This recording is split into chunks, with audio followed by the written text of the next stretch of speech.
Mga ka-native, meron tayong mga sisiw dito. At itong mga sisiw na to ay nilalagay sa brooder. Napaka-importante ng brooder dahil safe na safe yung ating mga sisiw against sa mga predators at syempre sa panahon. Pero dapat alam nyo rin kung ano yung sukat na dapat sa inyo. Mga ka-native, nagpagawa po tayo ng brooder kay Kuya Archie, no? Isang panday, magaling na panday, at siya talaga yung gumagawa ng mga kulungan natin, no? Kita nyo naman, madami tayong kulungan, siya lang po yung gumagawa ng ganyan. So ako po yung umorder ng 4 na pirasong brooder, no? Sariling design natin yon. Kung may sarili kayong design, pwede nyo pong ipagawa sa kanya, no? Pwede din po kayo na bumili ng mga screens, no? Kasi ako po talaga bumili ng screen para gusto ko kasi maganda talaga yung screen, makapal at matibay syempre. Ito na yung itsura ng ating brooder house ngayon. So, meron lang tayo ditong 2 klase ng brooder, no? So, ito kasi yung design dati ni Papang na brooder, no? Yan. So, itong brooder na to ay kaya po maglagay ng 150 chicks. Yan.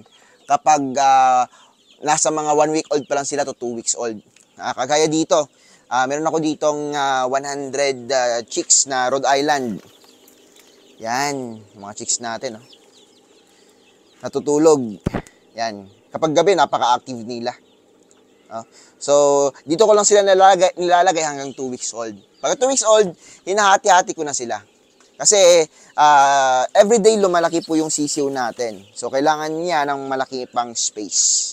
Yan. Kapag malaki naman, kaya nito hanggang mga 2 months old ng 30 to 50 chicks.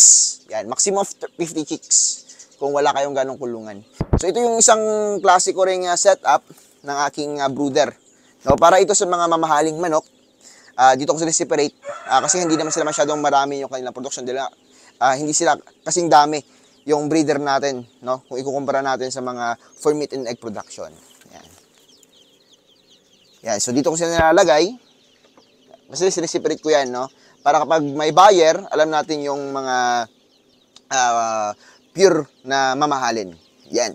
So, ito yung ating darag at saka buff Orpington. Pinapalaki ko yan, 2 lalaki. Yan, pang pa-upgrade. No? So, ganyan lang po yung setup natin. Sobrang dali lang. So, ito naman, ito na yung sarili kong version, no? Sariling design, sariling sukat ko to. Kasi ito medyo bulky siya.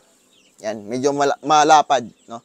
So, tumatagal po ito ng ilang taon din, no? Kasi yung unang-una kong mga ganito, tumagal ng mga 2 hanggang 3 taon. Kasi nabasa at saka init pa yon. Ito hindi na po nababasa, hindi na rin naiinitan. So, mas tatagal pa to. Yan. So, ito lang po yung nasa loob niya, oh.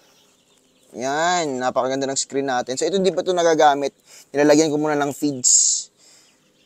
Kasi may mga langgam dito na pumupunta. So, ito na, sukat na tayo. Ang sukat nito, no, itong pahaba na to, yan, ay 160 cm. Yan, no? 160 cm po itong kanyang haba. Yan. Yung lapad naman ito, yan, yung lapad naman is 60 cm. Yan. Ito naman, itong unang space dito, no, ay 50 cm. 50 cm din dito. And itong kanyang parang door, no, ay 60 cm. No, total of 160 cm. Yan. So, ito din yung taas niya. Yung taas po nito ay 120 cm. 60 cm dito, and itong poste naman niya ay 60 cm din po, no? So, itong ganitong sukat ay kayang maglagay ng 150 chicks, no? 120 to 150 chicks maximum kapag 1 week, day old to 2 weeks old. Yan.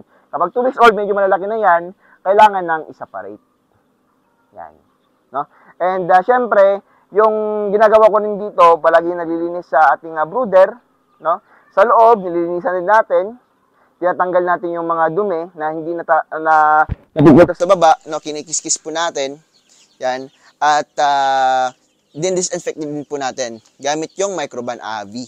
Yan. Sa mga malalapit pala dito sa akin na hindi po makabili ng Microban AV dahil nagkakaubusan din po sa market, yan, no, pumunta lang po kayo sa manukan natin, meron tayong Microban Avi na minudo. 35 pesos para sa 20 ml, no?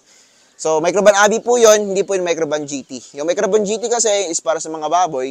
Microban Avi is formulate, ginawa para sa poultry talaga. Yan, sa mga umorder po ng ating Jersey Giant, yan, na mga breed, na mga chicks, no, ay meron na po tayong mga malapit na marilis. Yan. Sa ating darag, meron din po tayong mga malapit na ring marilis. Yan, ito yung darag natin, no, from Iloilo, from darag ni Dandan. Ito naman yung ating show type na Rhode Island. So, marami din tayong sisiw nito. Sobrang gaganda. Kung gusto nyo i-upgrade yung ating, yung inyong mga Rhode Island Red, no, pwede po kayong kumuha nito. Yan, pampa-upgrade. So, may roosters tayo nito nung, sample ng Rhode Island Red at ng ating production type. Yan. Yung kanilang anak, napakaganda din po ng kalalabasan at naibenta natin. Yan, napakaswerte ng kumuha po nun. So, marami tayong naibenta. Hindi ako masyadong nagpa-vlog dahil nga palaging umuulan dito sa amin. No, kada hapon po talaga. Meron namang araw na palaging masama yung ulan. May mga binaba din akong mga chicks dito. Yan. So, ito sila. No, yung mga binaba natin.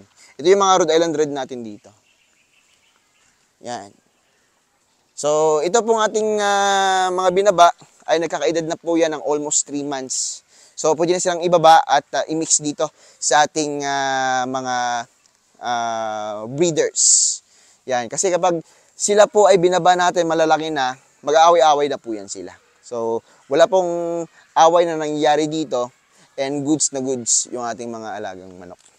Yan. Ito naman yung Black Australorp natin. Yan. At yung ating Shamu Native. Yan. Shamu Native natin si Orochimaru dito. Marami na papalabas na white. Yan.